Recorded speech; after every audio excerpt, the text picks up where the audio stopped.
Zach LaVine ibibigay na ng Bulls sa Lakers at LeBron James may request din sa Lakers at Anthony Edwards nagreklamo na sa NBA. Yan ang pag-uusapan natin ngayon mga tropa.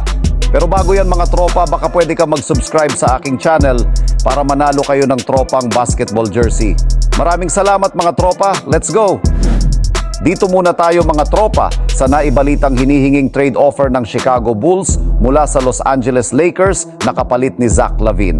Dahil nga po mga katropa, hindi na naman nakapasok ang Chicago Bulls sa playoffs ngayong taon, ay may lumabas na nga pong balita na hindi na nga po committed pa ang Chicago Bulls para sa kanilang superstar na si Zach LaVine. Sa katunayan nga mga tropa, ayon nga po sa nilabas na balita ng NBA analyst na si Casey Johnson ng NBC Sports, plano na nga pong ibaba ng Chicago Bulls ang kanilang asking price para i-trade si Zach LaVine ngayong off-season. Kung inyo nga pong matatandaan mga katropa, bago pa man nga pong magtamo ng season-ending injury si LaVine ngayong taon, ay balak na nga po sana nila siyang i-offer sa ibang mga team. Sadyang hindi lang nga po ito natuloy dahil sa napakalaking hinihingi nilang kapalit nito. Ngunit sa pagpunta nga po ng off-season ay hindi na nga po mag-aaksaya pa ng oras sa kanya ang Bulls, gayong gagawin na nga po nilang priority ang pag-trade nila sa kanya. Sa ngayon nga po mga katropa ay isang all-star level at isang future first round pick na lamang ang gusto nga po nilang makuhang kapalit ni LaVine sa isang trade. Subalit sa kabila nga po niyan ay inaasahan pa rin nga po na mahihirapan ang Chicago Bulls na gawin ang trade na ito since malaki pa rin nga po ang kanyang kontrata plus questionable pa naman ang kanyang pangangatawan at ang kanyang kalusugan.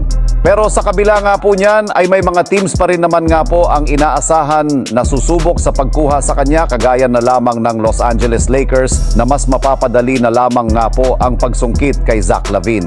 Lalo pat hindi nga po ganoon kataasan ang hinihingi sa kanilang trade package niya ng Chicago Bulls ngayong off-season. Pwede nga nilang i-offer dito si D'Angelo Russell at 2 first round pick. Anong masasabi nyo dito mga tropa? Dapat pa bang ituloy ng Lakers ang pakuha kay Zach LaVine? Pakikomento naman sa ating comment section. Samantala, NBA Finals na mga tropa, para maging part ka din ng games ay subukan lamang ang 1xBet. Gamitin lamang ang promo code na tropang 1x para sa up to 12,000 bonus credit sa first deposit. Available mga tropa sa GCash at PayMaya. Nasa comment section ang link. Paalala lamang mga tropa, make it fun and gamble responsibly. Habang dito naman tayo kay Anthony Edwards mga tropa, si Edwards nga at ang iba pang mga player ng Minnesota Timberwolves ay sinadya nga po na hindi tanggapin ang interview mula sa TNT crew bilang pagkakaisa at protesta nila kay Draymond Green. Ito nga ay dahil sa mga personal na atake ni Draymond Green kay Rudy Gobert bilang sports analyst ng show dahil hindi nga raw pang analyst ang ginagawa nito bagkus professional hater na umano ito.